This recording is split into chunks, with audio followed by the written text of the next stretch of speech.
Kamala Harris's great-great-great-grandfather was a slave owner, and leftist heads are exploding. Mr. Reagan. Hey guys, I am up here in Oregon camping with my family. I say camping, but we're in cabins. It's very comfortable.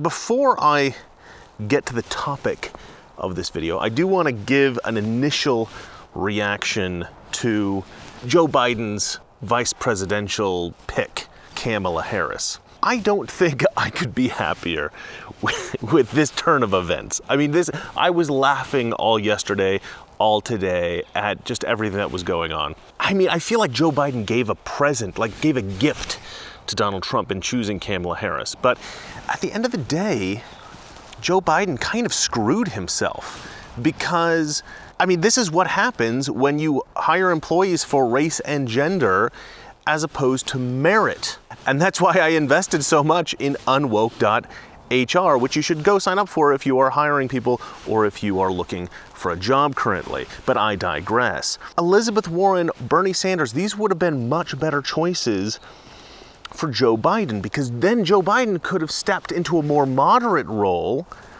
while still placating the radical left by saying, look, I'm on your side. I've got Elizabeth Warren, or I've got Bernie Sanders. You know, I care about you crazy Antifa types. Look, I care about you Bernie bros. But he didn't do that. He painted himself into a corner by saying he was going to pick a woman. And then because the left is the left, they're all identity politics lunatics, they thought, ooh, this is a great opportunity. Joe Biden could bring in a woman, right? The first woman vice president. He could also bring in a black woman, a woman of color. Which, by the way, Kamala Harris is not black. She's like a quarter black, and she's like half Indian, and she's like part white. I don't know all the things that she is, but she's definitely, I mean, I think she was sworn into the Senate as like the first Indian American senator or the first Indian American woman or something. So she just basically picks and chooses whatever race is convenient for her, you know, whatever gives her the most gravitas as an ethnic minority. And that's another thing I wanted to say actually about Kamala Harris, and I'll get into this more in my next video, but a lot of people are saying that Kamala Harris is a radical leftist. And then a lot of people on the left are saying, no, Kamala Harris is a moderate. But actually, Kamala Harris is neither. She's not a radical leftist. She's not a moderate, because both of those things require some degree of principles. You have to have principles to be a moderate. You have to have principles to be a radical leftist. Kamala Harris has no political principles. She has no political ethics. Kamala Harris just espouses whatever political idea happens to be most expedient at the time in order to accumulate the most votes, right? Or to get her into a place where she's most popular. Whichever way the wind blows, Kamala Harris is there. Whatever she thinks is going to get her to be popular or the most votes. All right, so Joe Biden picks Kamala Harris because she is a woman of color. Total mistake. Total mistake. But then they have this Skype phone call where he supposedly breaks the news to her that she's going to be his vice president. But it is so phony. It's clearly like a staged Skype call. I mean, they may even have done this several times until they got the right take that they thought was the best, so they could produce a campaign ad out of it. That in one moment. First, of course, I have to sell you something. Everybody's doing keto. Why? Because it's basically the only diet that works. Keto, intermittent fasting, counting calories, these are proven effective techniques for cutting fat. However, the keto diet can be extremely difficult to follow. That's why Keto Elevate was created. Keto Elevate powerfully supports ketone production, whether you follow the keto diet or not. That's right. It can help elevate ketone levels even without the strict no-carb policy. Now, if you're going to do keto, I do recommend being as strict as possible and be careful with calories. But this stuff will definitely help. This will provide your body with 100% C8, the most ketogenic MCT, which provides fast and effective support for peak energy levels, mental clarity, and healthy appetite management. This is totally legit. You can look up the benefits of MCT oil yourself. This stuff is the real McCoy. Now, I always say caloric intake dictates size, activity and protein dictate shape. That is, make sure you've got enough protein, not really a problem doing keto, and get into the gym from time to time. Now, I've been lifting, but I'm a little slack with the cardio, so I gotta be a little bit more disciplined in that area. In any case, if you're doing keto, get a bag of this MCT powder for 51% off and free shipping by going to ketowithreagan.com or by hitting the link in the description below. Hi. Sorry to keep you. No, that's all right. You ready to go to work? Oh my God. I'm so ready to go to work. First of all, is the answer yes? The answer is absolutely yes, Joe. And I am ready to work. I am ready to do this with you, for you. I'm just deeply honored, and I'm very excited. I mean, it's so cringy. I mean, I'm so glad the word cringy has become part of the common vernacular because it epitomizes much of what the left does these days. And did you guys watch her first speech or listen to it? I am so excited to break down all of the lies that she told in that first speech because it was ridiculous. It's one of those things where it's difficult to respond to the accusations or to the lies that are being told because there are just so many. It's like, where do you begin? But I will begin and I will end and I will have all the lies in between and I'll count them up for you so that you know. Anyway, the speech was total and utter trash, total nonsense. But that's going to be in my next video. Right now, I want to talk about Kamala Harris's slave owner ancestry. And this is fantastic because I posted something on Twitter that completely blew up and caused leftist minds to explode all over the country and really throughout the world. I'm quite proud of it. Okay, so a couple days ago, I posted this on Twitter. I wrote, Kamala Harris's great-great-great-grandfather was Hamilton Brown, a prominent slave plantation owner in Jamaica. Just saying. Now, I didn't post anything about what I thought that meant, but we all know what the leftist thinks of the descendants of slave owners, right? So a lot of leftists responded with this question, which I thought was fantastic, right? A lot of people wrote, well, what does that have to do with Kamala Harris in 2020?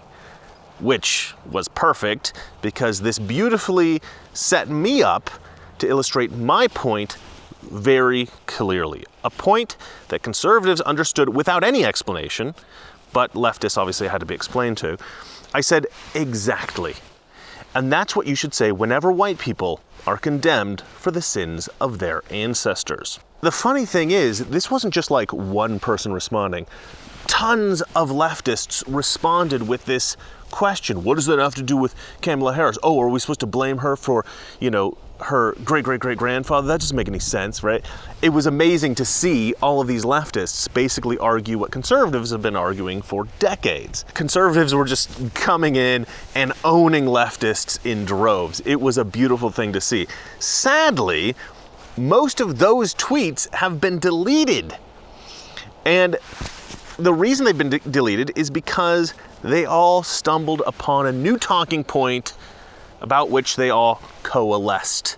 It was a sort of a supposition, actually, because they don't know this for sure, but they suppose that the reason Kamala Harris has a slave owner ancestor is that her slave great-great-great-grandmother was probably raped by her slave owner great-great-great-grandfather. Obviously, they wanted to say that to suggest that, well, Kamala Harris, is an exception to this, descendant of a slave owner rule because she is, the byproduct of a slave owner raping a slave.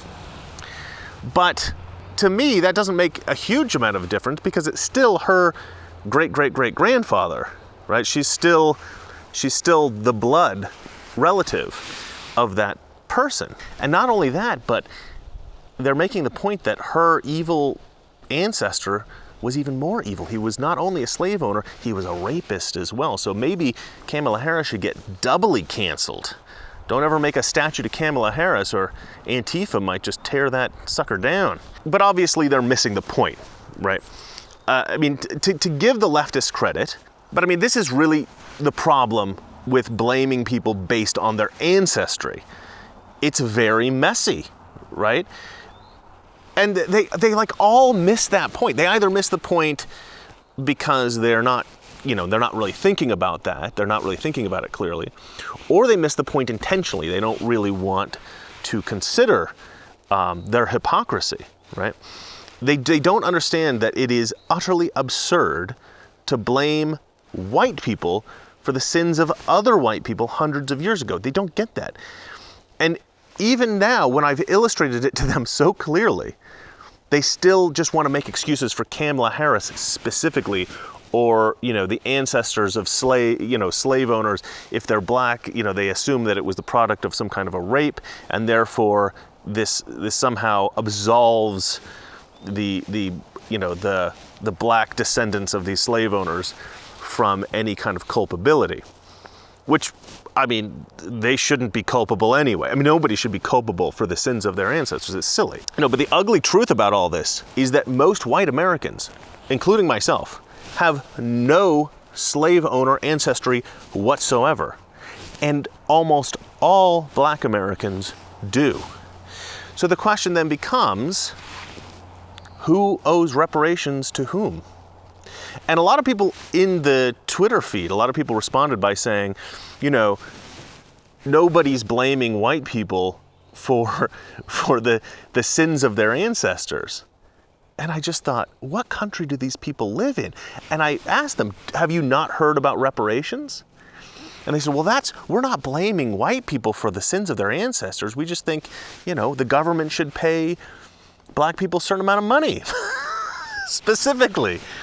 And I just thought, okay, look, if you can go on the internet anywhere and you can look up reparations, white people owe reparations, whatever, and you can see tons of articles. And there was one early proponent of reparations who didn't even ask for reparations from the government. He specifically asked for reparations from white churches. He thought white churches should pay the reparations, which is pretty hilarious. But no. This has always been about white people paying black people for the sins of the ancestors. It's always been about that. And another question, which nobody actually proposed this, but I thought it was actually a valid point that somebody would make, and nobody made the point, which I think is weird. But I think they were kind of trying to allude to it, which is the idea that, well, if you're the product of the rape of a slave owner and you're the child of a slave, you don't actually benefit from the inheritance of that slave owner, right? You don't actually get any of the money from the plantation or whatever it is. And that's true. That's actually, a kind of a valid point. Sounds like a good point anyway. The only people who benefited would be the legitimate children of the slave owner. They would get the money from the plantation or whatever. However, the point is that blaming people for the sins of their ancestors doesn't make any sense. And in fact, because most white people have no, slave owner ancestry, they're even under the system of being culpable for the sins of your ancestors, most white people would not be culpable in any way whatsoever. And here's another interesting twist. If you took the slaves away from a lot of plantation owners, right, a lot of those plantations might have eventually gone bust. This is what we see in the film Gone with the Wind, right? There's difficulties in the South after the Civil War. And, many of those slave owner families might have gone broke. You had the Dust Bowl after that. You had the Great Depression. You had people fleeing to California. I don't know if you've seen the film Grapes of Wrath or read that book. But there's a lot of struggle from a lot of different people in a lot of different ways throughout history. Many white people have suffered historically. And yeah, you may not have sympathy for the slave owners, but a lot of white people suffered historically who were not slave owners, who didn't oppress anyone, who were themselves very much oppressed. But we only seem to talk about slaves and slave owners in America. We're so myopic. We focus so narrowly on this one injustice in history. And it goes back so far, and it's so messy, and it's so complicated. There's no way that a just system of reparations could ever be today issued. It's just not possible. Right? You can't just take money from random white people, to account for the sins of other white people that didn't do it, that did something wrong hundreds of years. It doesn't make any sense. Now, there's one guy who responded to my tweet by checking the veracity, right, of the slave owner ancestry claim about Kamala Harris, right, on Snopes.com, because Snopes is so reliable. Now, here's what Snopes has said about this. Did U.S. Senator Kamala Harris's ancestor own slaves in Jamaica? Their conclusion, unverified. Now, here's what they've written. On January 13th, Jamaica Global, a website for the global Jamaican diaspora, published an article that Professor Harris had written in September 2018 about his family roots in Jamaica. Professor Harris is, of course, Kamala Harris's father. So Kamala Harris's father wrote this. He did the genealogical research on this. He writes, "My roots go back within my lifetime to my paternal grandmother, Miss Chrissy, née Christiana Brown, descendant of Hamilton Brown, who is on record as plantation and slave owner and founder of Brownstown." Now, this was Kamala's father, who, by the way, is a university professor, not a random dolt. This is a smart guy. Snopes goes on. With the generous and expert assistance of Rachel Lang, a researcher at University College London's Legacies of British Slave Ownership project, we've managed to piece together the following facts. A Hamilton Brown Jr., likely the Antrim slave owner, had a daughter named Mary Melvina Brown, born to an unnamed woman and baptized on June 4th, 1839. The father's residence was listed as Greer Park, an estate Brown once owned, and the father's occupation was listed as planter. Mary Melvina later married a different Hamilton Brown. By him, she gave birth to several children, including Mabel Melvina, Edwin Hamilton, and Gilbert Charles Clement. In these baptism records, Mary Melvina's last name and maiden name are both listed as Brown, which makes it highly likely that she is the Mary Melvina born to Hamilton Brown in 1839. We have not yet found a record of Christiana Brown being born to Mary Melvina Brown. Such a record would establish a link between Donald Harris's paternal grandmother Christiana and the Antrim slave owner Hamilton Brown. As a result of this absence, we are issuing a rating of unproven until evidence emerges. So because Snopes couldn't verify this information, it's rated unproven.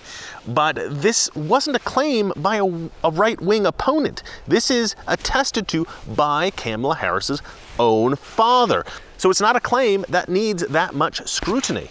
If any Republican claimed slave owner ancestry, do you think that Snopes would fact check it? Not a chance. But anyway, Snopes is not like the most reliable site on earth. Go to Snopes and type in Babylon Bee. The sheer volume of their fact checking of satire is hilarious. In yet another emotional response to my provocative tweet, one guy wrote, "Wow, this makes Kamala's story even more amazing, considering what her family had to overcome." Now, I had to remind this guy that Kamala's father was a university professor and her mother was a research assistant. So, I mean, it wasn't like she suffered terribly as a child in poverty, in the ghetto, living in the project. She was doing okay. And Kamala got her start in politics, if you remember, because she was dating Willie Brown, this prominent politician in San Francisco, and he basically just gave her lucrative jobs in the government as a perk for dating him. Ronald Reagan once said, "I've also learned that politics, which is often called the second oldest profession, has a great similarity to the first." How right he was. Well, that's it for me, and remember, it's not that our liberal friends are ignorant, it's just they know so much that isn't so. Good night. Someone very profoundly once said, many years ago, that if fascism ever comes to America, it'll come in the name of liberalism. This is the issue of this election. Whether we believe in our capacity for self-government or whether we abandon the American Revolution and confess that a little intellectual elite in a far distant capital can plan our lives for us better than we can plan them ourselves.